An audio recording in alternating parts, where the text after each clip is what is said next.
નમઃ શિવાય મિત્રો, આપ જોઈ રહ્યા છો યુટ્યુબ અમારી ચેનલ જીવી ક્લિક વીમાં આપ સૌનું સ્વાગત છે।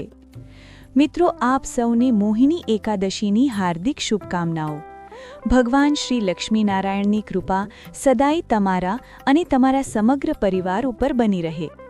મિત્રો, આજે આ વિડીયોમાં આપણે વૈશાખ માસના શુક્લ પક્ષની મોહિની એકાદશીની વ્રતની કથા સાંભળીશું, તેનું મહાત્મ્ય જાણીશું, તેમજ આ દિવસના શુભ મુહૂર્તો વિશે જાણીશું, જેમ કે આ તિથિ ક્યારે શરૂ થાય છે, ક્યારે સમાપ્ત થાય છે, અને આ વ્રતનું પારણ એટલે કે ઉપવાસ ખોલવાનું શુભ મુહૂર્ત કયું રહેશે।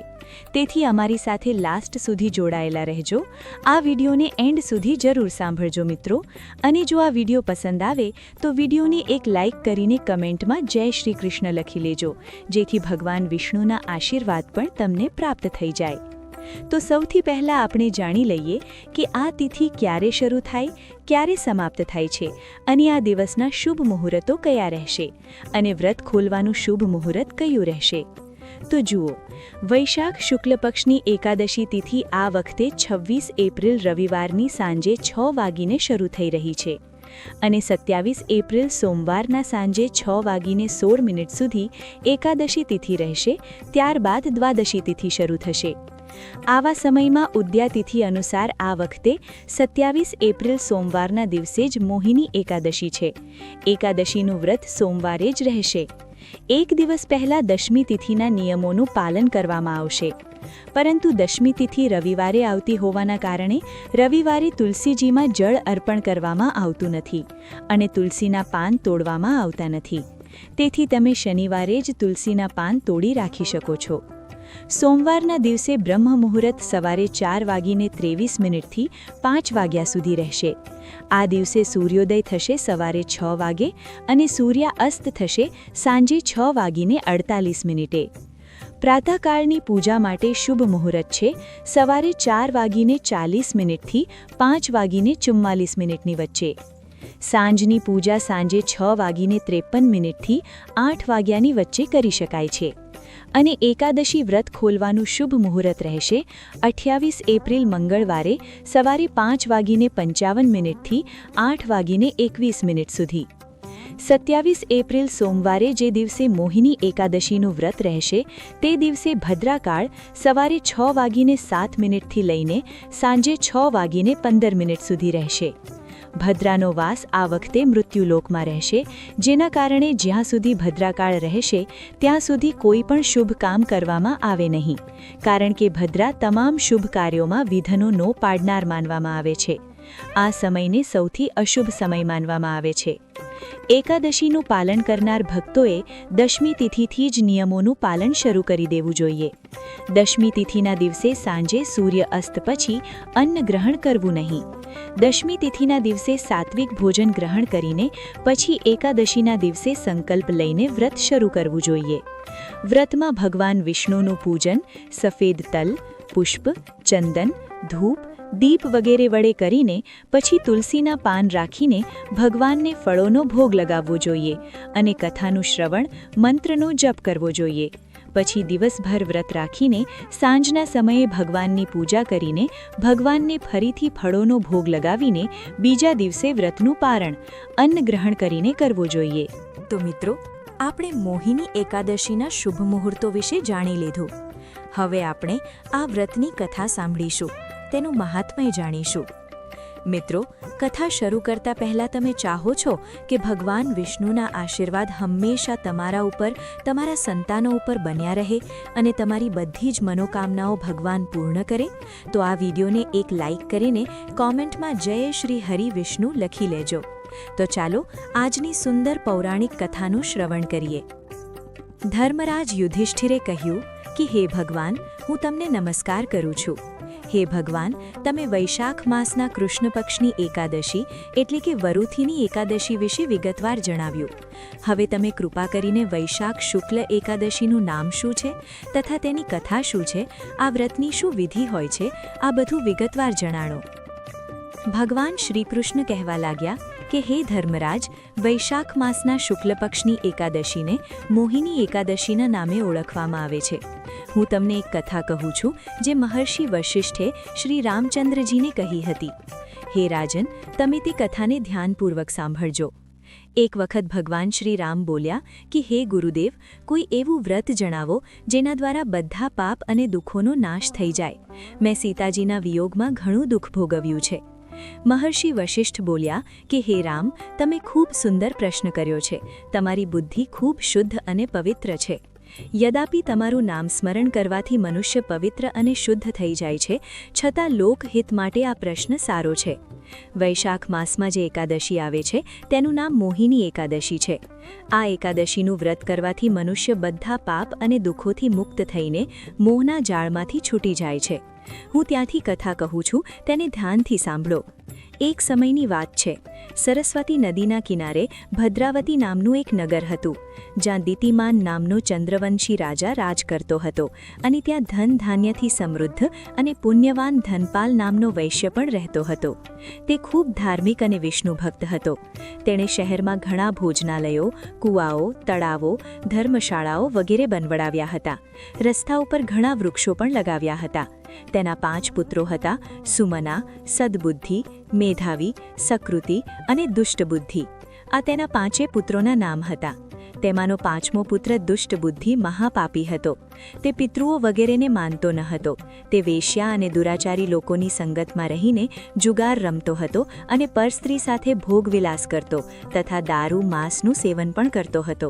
આ રીતે અનેક દુષ્કર્મોમાં તે પિતાના ધનનો નાશ કરતો રહેતો હતો.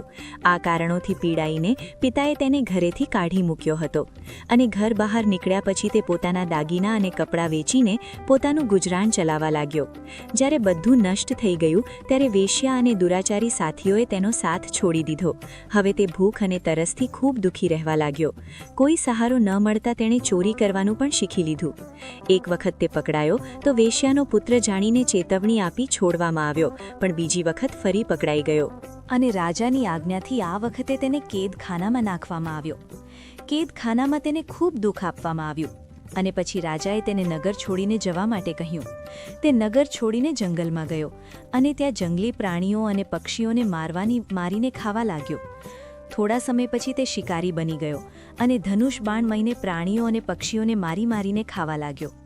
એક દિવસ ભૂખ અને તરસથી પીડાઈને તે ખાવાની શોધમાં ફરતો કૌંડિન્ય ઋષિના આશ્રમમાં પહોંચ્યો. તે સમયે વૈશાખ માસ હતો, અને ઋષિ ગંગા સ્નાન કરી રહ્યા હતા. તેમના ભીના વસ્ત્રોમાંથી થોડા છાંટા તેના પર પડતા તેને થોડી સદબુદ્ધિ મળી.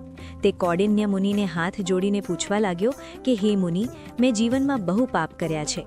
તમે આ પાપોમાંથી છૂટવા માટે કોઈ સરળ અને વિનામૂલ્યનો ઉપાય જણાવો. તેના વચન સાંભળી મુનિ પ્રસન્ન થઈને કહ્યું કે તમે વૈશાખ માસના શુક્લ પક્ષની મોહિની એકાદશીનું વ્રત કરો.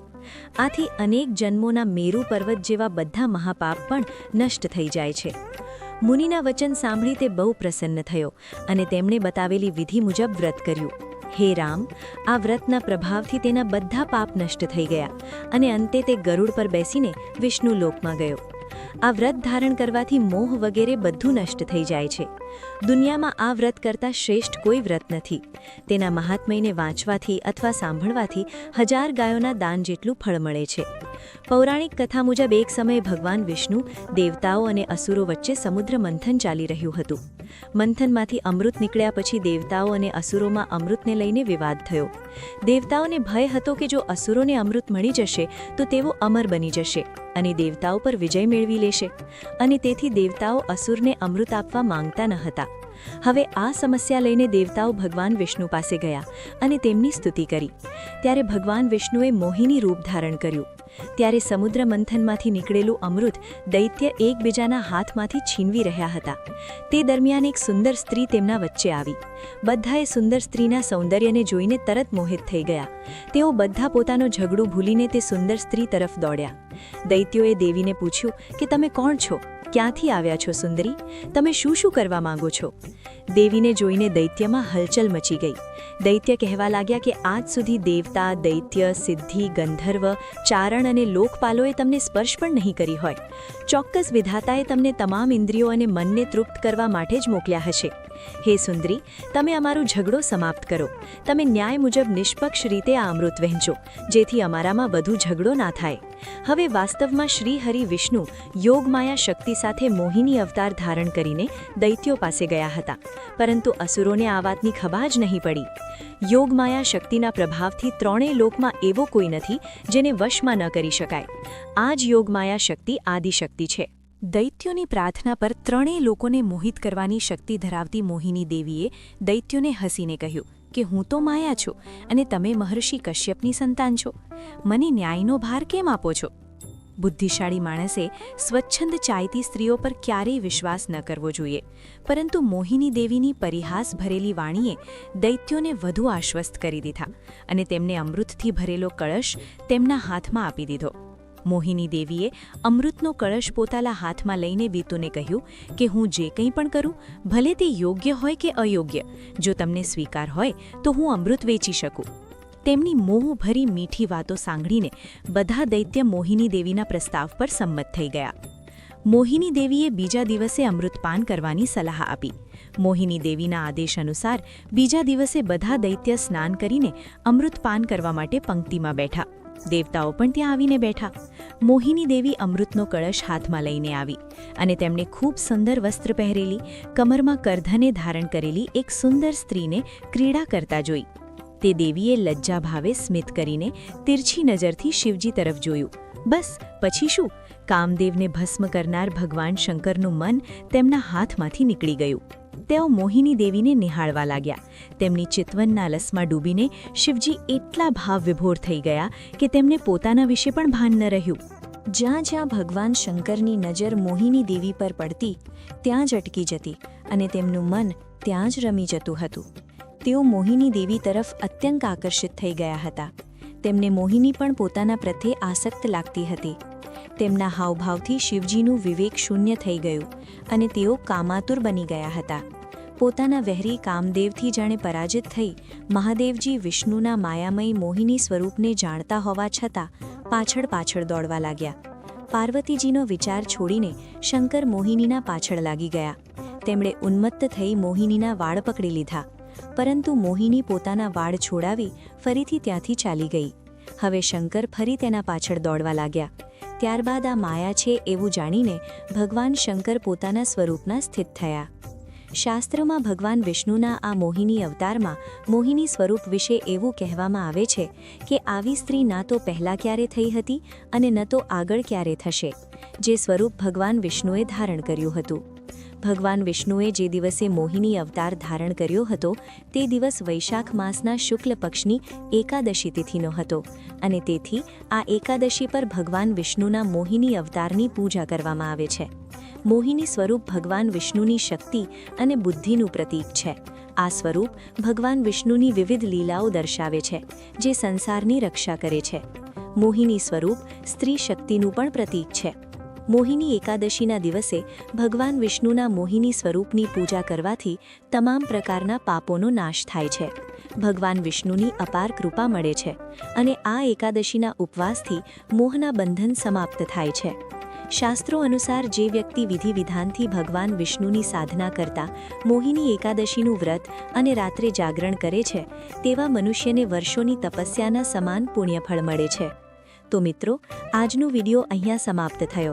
આ વિડીયોમાં આપણે નાજના એટલે કે મોહિની એકાદશીના દિવસના શુભ મુહૂર્તો વિશે જાણ્યું અને તે વ્રતની કથા પણ સાંભળી, જે ભગવાન વિષ્ણુના મોહિની અવતારની કથા હતી. તો આશા છે કે તમને આ કથા પસંદ આવી હશે. જો આ કથા પસંદ આવી હોય તો આ વિડીયોને એક લાઇક કરી તમારા મિત્રો અને પરિવારજનો સાથે શેર કરજો અને કોમેન્ટમાં જય શ્રી કૃષ્ણ લખવાનું ભૂલતા નહીં. મળીએ નવા મહિમા વિડીયો સાથે. ત્યાં સુધી રાધે રાધે મિત્રો.